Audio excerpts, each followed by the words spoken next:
L'iPhone mini était un curieux cas. Selon les critères élevés d'Apple, il s'agissait sans aucun doute d'un échec commercial. Il n'a survécu qu'à 2 itérations et Apple semblait avoir décidé de l'abandonner avant même le lancement de la deuxième édition. Pourtant, parmi ceux qui aspiraient à un smartphone compact et puissant, il était un appareil apprécié. Près de 2 ans après sa disparition, je me demande si l'iPhone mini a-t-il vraiment été un échec ou Apple a-t-il simplement mal géré son potentiel.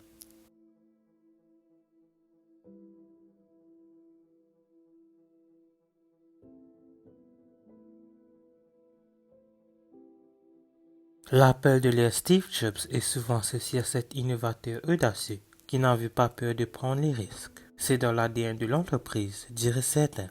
Cependant, ces dernières années, il semble qu'Apple soit plus calculateur et prudent et plus mature. Mais l'iPhone mini était différent. Il ne semblait pas au produit de calcul minutieux.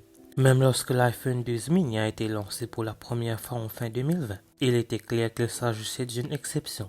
Alors que d'autres entreprises tuaient le téléphone compact, Apple a misé sur quelque chose qui n'était clairement pas populaire, mais qui pour une raison quelconque lui semblait juste. Il a séduit un public de niche mais passionné. Il a également témoigné de l'ingénierie d'Apple en intégrant des performances impressionnantes dans un cadre minuscule. Cependant, je pense que ce projet d'Apple s'est heurté à 2 obstacles majeurs qui auraient pu être évités. En fin de compte, cela a conduit à la disparition rapide du mini.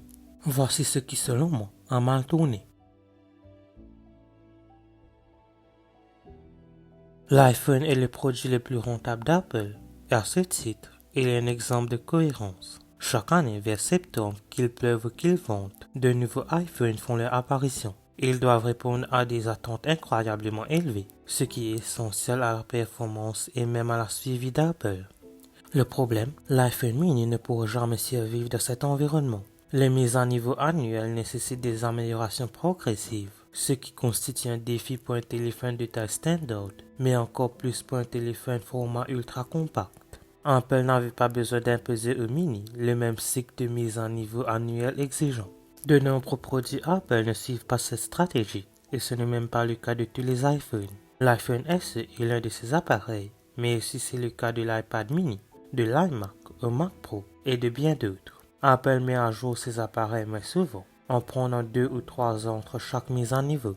En séduisant les attentes à l'égard de ces appareils, ils survivent et plaisent aux fidèles qui apprécient leurs caractéristiques uniques. Et je connais pas mal de gens qui seraient tristes si Apple supprimait l'iPad mini, et moi le premier. L'iPhone mini aurait peut-être dû être traité davantage comme un produit de niche, rafraîchi tous les 2 ou 3 ans environ. Avoir le seul téléphone super compact du marché ne vous fera peut-être pas gagner des parts de marché, mais il peut certainement vous faire gagner l'amour et la dévotion d'un groupe spécifique d'utilisateurs.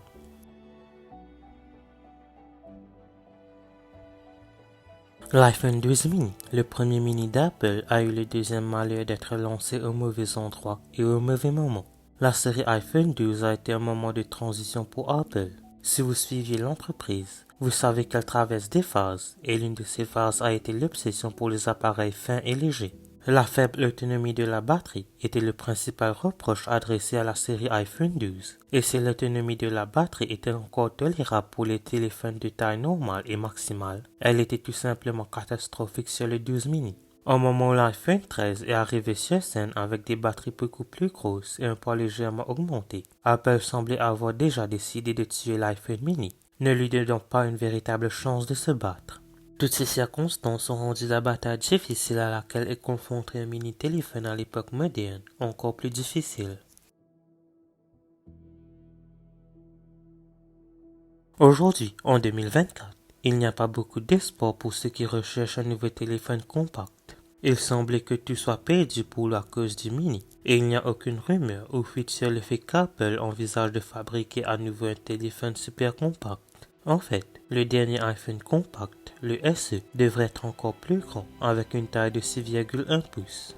Cependant, nous pouvons certainement rêver et lancer quelques idées dans l'air au cas où une force supérieure nous écouterait.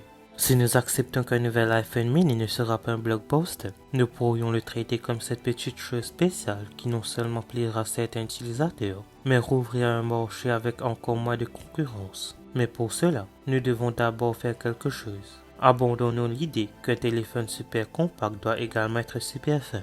Peut-être un jour dans le futur, oui, mais pour le moment, nous avons besoin d'un mini-téléphone avec une autonomie de batterie suffisamment bonne, ayant aussi une marge de manœuvre. Une taille d'écran de 5,4 pouces est peut-être trop petite, mais qu'en est-il d'un téléphone avec un écran de 5,7 pouces? Et pourquoi ne pas simplement écouter tous ces gens qui gardent et aiment encore leur iPhone mini? Puisque personne d'autre ne veut le faire, Apple semble être la seule entreprise capable de retrouver la marché du mini.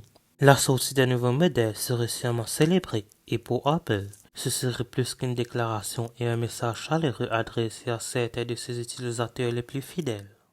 Merci d'avoir regardé cette vidéo, n'oubliez pas de la liker, de la partager, n'hésitez pas à vous abonner. N'oubliez pas d'aller liker ma page Facebook et de me suivre sur Twitter et Instagram, les liens seront en description.